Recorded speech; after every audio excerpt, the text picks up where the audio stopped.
आपकी बीवी की डेथ हो गई है। इन्होंने कहा नहीं, मैं तो अभी घर छोड़ कर आया हूँ उसे ज़िंदा। उन्होंने मुझे फ़ोन किया है कि फ़रा के, मैंने कहा हाँ जी। कहते वो तुम्हारा डेथ सर्टिफिकेट शो हो रहा है। मैंने कहा मैं तो घर बैठी हुई हूँ। ये देख सकती हैं आपके मेरे पास मेरा डेथ सर्टिफिकेट मौजूद है। इनके मुताबिक मैं मर चुकी हूँ।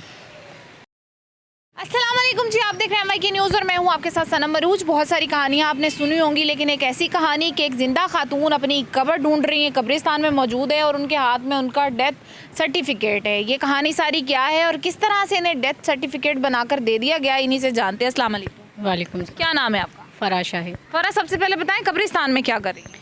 जी, मैं अपनी कब्र ढूंढने आई थी। अपनी कब्र ढूंढने आई थी? जिंदा लोगों की भी कब्रें होती हैं? हाँ जी, जैसे यहाँ के इदारे हैं तो ज़िंदा लोगों को भी मार देते हैं। ये देख सकती हैं आपके मेरे पास मेरा डेथ सर्टिफिकेट मौजूद है। इनके मुताबिक मैं मर चुकी हूँ। आपको कब पता चला कि आप नादरा के मुताबिक मर चुकी हैं?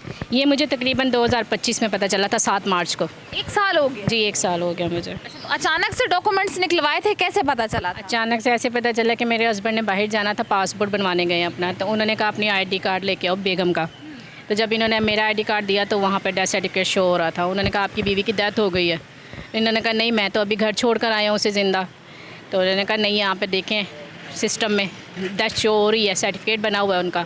फिर ये वापस आए हैं, हम भी ये UC में गए हैं। वहाँ पर मैंने अपना ID कार्ड नंबर दिया, उन्होंने कहा हाँ जी आपका डेथ सर्टिफिकेट शो हो रहा है। सॉरी, मेरी हंसी निकल गई इस बात में। मुझे बताइएगा, इस बात पे हस्बैंड खुश थे? उनका क्या रिएक्शन था? नहीं, वो परेशान हो गए। परेशान से हो गए। मेरी बीवी जिन तो अभी घर छोड़ के आए हैं। उन्होंने मुझे फ़ोन किया है। उन्होंने कहा शायद सिम में कोई ऐसा सिस्टम हो कि मुझे नहीं पता चला, मैं घर छोड़ के आया हूँ तो वाकई कुछ ना हो गया हो।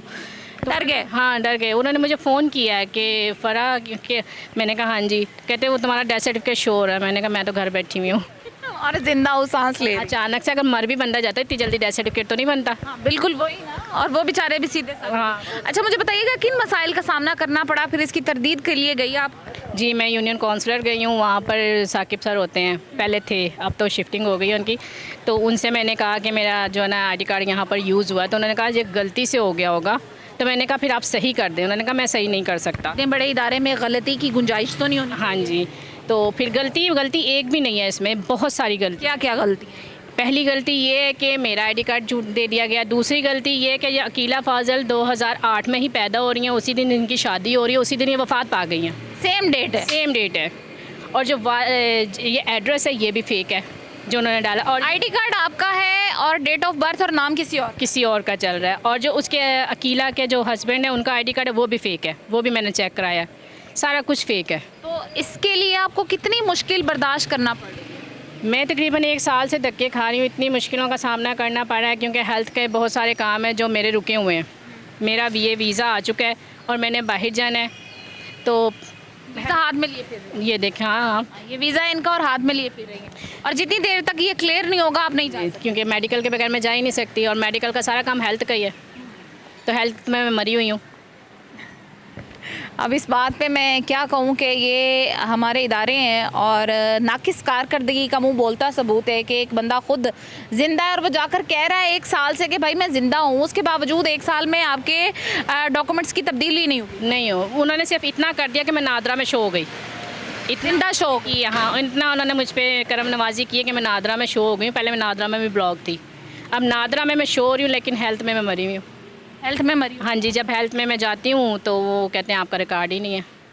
खुद को वैसे कैसा महसूस हुआ था जब अपने बारे में ये सुना था?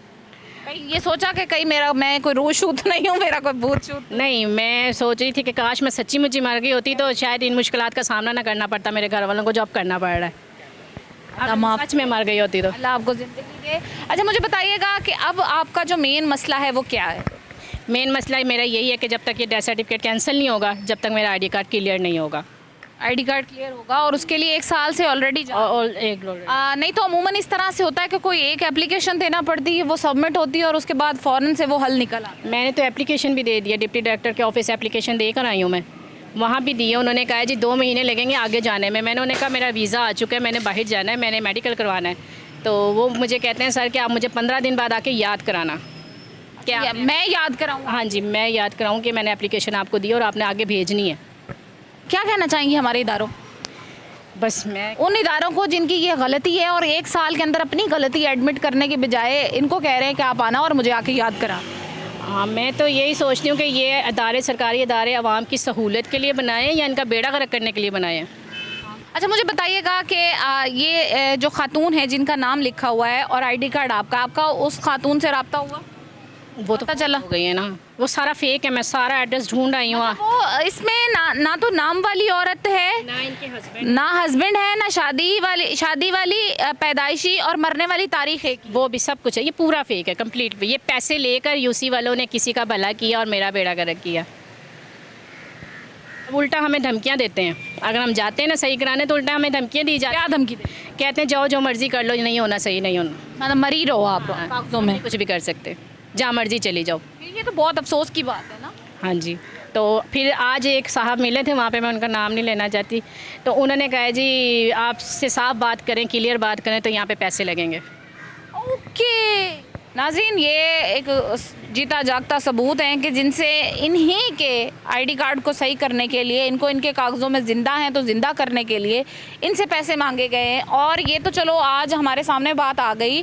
हर इदारे में इस तरह से होता है कि किसी का अगर कोई जायज़ मसला भी है और वो जाता है तो उसे कहा जाता है भाई कुछ लेन देन करो, कुछ मामला होगा तो फिर आपका मसला जो है वो हल हो जाएगा। और ये सरासर ज़्यादती है। तो ये आप देख ना, ये पेपर निकालने के उसने मुझसे 1000 रुपये लिया, सिर्फ एक पेपर निकाल के देने के लिए। कि ये 10 से 15 रुपए में कॉपी निकलती है अगर हम बाइट से निकलवाएं। जी जी जी, ऐसे ही। आपने पूछा नहीं मैं किस बात का 1000 रुपए दूं? वो कहते हैं कि निकलवाना है तो आपको देना पड़ेगा, वरना रहने दें।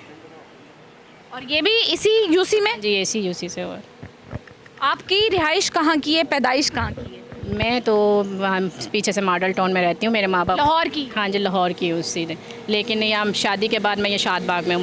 आईडी कार्ड पे एड्रेस जो है वो कहाँ का है? वो मेरे मॉडल टाउन का ही है। मॉडल टाउन का ही है? हाँ जी, मॉडल टाउन का ही। और ये जो आपका इंदराज वफात का सर्टिफिकेट था, इसका ये आपको कहाँ से मिला और इसका एड्रेस कौन सा है? ये शादबाग का है। इसी कब्रिस्तान का जी लिखा हुआ है कि इसी कब्रिस्तान में ये दफन हो चुकी हैं। स्ट्रीट नंबर 24, मोहल्ला पीर रौनकी, आमिर रोड, शादबाग, शहर लाहौर।